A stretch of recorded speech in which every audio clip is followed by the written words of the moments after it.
Assalamualaikum warahmatullahi wabarakatuh. Kembali lagi dengan Geografi Minang bersama Ibu Rahmi Fitri SPD.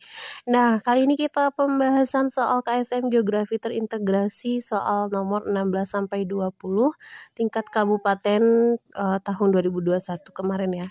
Nah, ini soal nomor 16. Perhatikan gambar berikut secara cermat. Jika dikaitkan dengan kitab suci Al-Quran, maka terbentuknya batuan seperti tersebut dalam gambar dapat disebabkan oleh fenomena yang disebutkan dalam Al-Quran pada surat A. Al-Isra ayat 1, B. Al-Mursalat ayat 10, C. Ar-Ra'd ayat 7, D. At-Takwir ayat 3. Nah, ini bentukan alam yang disebabkan oleh erosi angin atau disebut juga dengan aeolin. Oke, mari kita lihat terjemahan dari masing-masing optionnya. Al-Isra ayat 1 itu Maha Suci Allah yang telah memperjalankan hambanya pada malam hari dari Masjidil Haram ke Masjidil Aqsa. Nah, ini tidak ya. Kemudian Al-Mursalat ayat 10, dan apabila gunung-gunung dihancurkan menjadi debu. Nah, ini bisa cuman tidak ada tenaga yang mengakibatkannya hancur. Kemudian Ar-Ra'd ayat 7, dan orang-orang kafir berkata, mengapa tidak diturunkan kepadanya Muhammad suatu tanda mukjizat dari Tuhannya? Sesungguhnya engkau hanya seorang pemberi peringatan dan bagi setiap kaum. Nah, ini tidak juga. Kemudian At-Takwir ayat 3, dan apabila gunung-gunung dihancurkan, tafsirnya itu gunung-gunung yang demikian tegar dan kukuh dihancurkan hingga lulantak menjadi pasir, kemudian dihempaskan oleh angin dahsyat. Nah, ini jawabannya ya, surah At-Takwir ayat 3. Maka jawabannya D, At-Takwir ayat 3.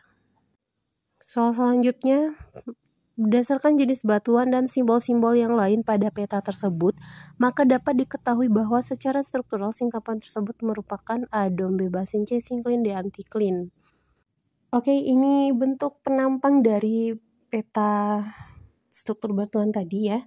Ini merupakan 4 jenis lipatan. Yang pertama ada antiklin, itu lipatan batuan yang menggelembung ke atas akibat dari gaya yang mendorong secara lateral. Kemudian ada sinklin, lipatan yang menggelembung ke arah bawah. Adapun perbedaan sinklin dan antiklin itu akibat perbedaan arah gaya yang dialami oleh formasi batuan tersebut. Nah, kubah atau dom merupakan akibat dari gaya dorong dari semua arah, sedikit menyudut di bawah garis horizontal. Nah, kubah ini sama dengan antiklin yang berbentuk melingkar.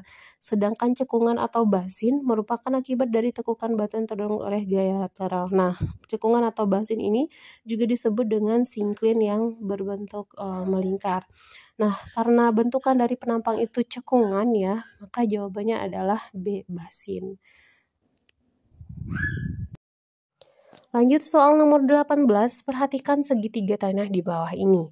Jika diketahui tanah A memiliki kandungan clay sebesar 80%, silt 10%, dan sand 10% dengan menggunakan segitiga tanah di atas, maka jenis tanah A adalah A. Sandy loam, B. silty clay, C. sandy loam, D. clay. Nah, ini segitiga tanah ya, di mana segitiga bagian kiri itu untuk persentase clay, bagian sebelah kanan itu persentase dari silt, kemudian paling bawah itu persentase dari sand. Karena persentase clay di 80, maka kita tarik garis di 80, yaitu di garis kuning. Kemudian silt yang 10% itu kita taruh di garis biru, tarik ya ke bawah. Kemudian sand yang di garis 10% berarti garis ungu.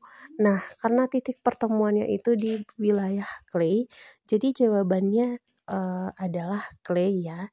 Dan untuk tabel di sebelah ini merupakan proporsi fraksi tanah dari masing-masing kelas tekstur tanah tersebut.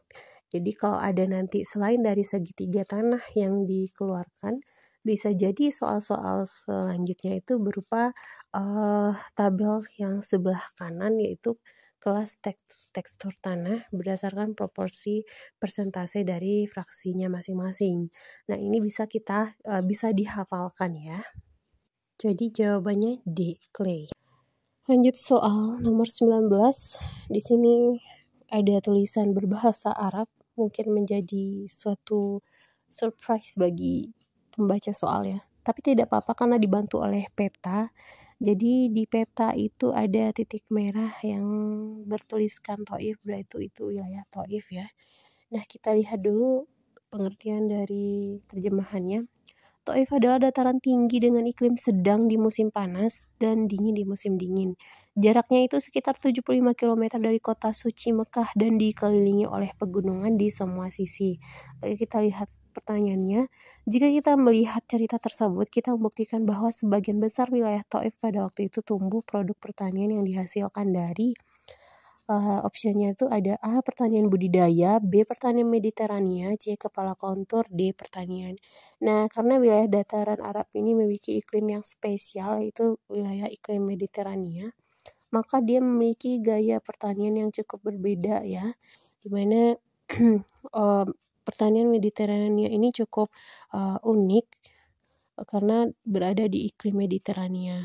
Nah, ini gambarannya itu gaya pertanian di iklim Mediterania itu perwakilan dari pantai Mediterania yang menggabungkan penggilingan pohon buah-buahan terutama lereng bukit seperti gambaran dari Taif tadi ya. Dan juga terdapat budidaya gandum yang di tanah datar dan memanfaatkan hujan musim dingin serta juga ada peternakan. Jadi jelas sekali jawabannya adalah B, pertanian Mediterania. Lanjut soal nomor 20, perhatikan pernyataan berikut ini. 1. Tersedianya fasilitas kesehatan yang memadai. 2. Lingkungan yang bersih dan teratur.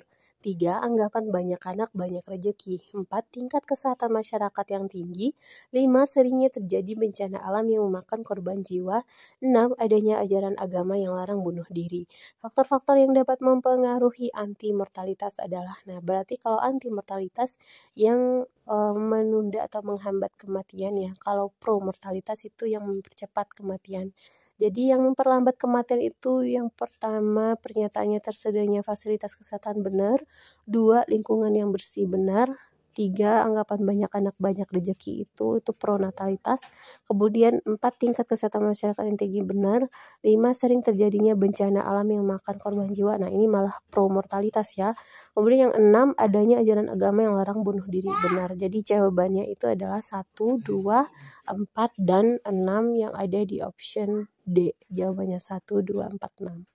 Oke, jangan lupa follow Instagram Guru Geograf Minang, kemudian YouTube Geograf Minang, lalu jangan lupa juga kunjungi blog Geograf Minang di website geografminang.blogspot.com karena di sana juga akan banyak ilmu-ilmu yang di-share, apalagi yang mau mendapatkan materi-materi terbaru terkait dengan keilmuan geografi. Oke, sampai jumpa lagi di next pembahasan. Jangan lupa subscribe, follow, dan kunjungi blogspotnya ya.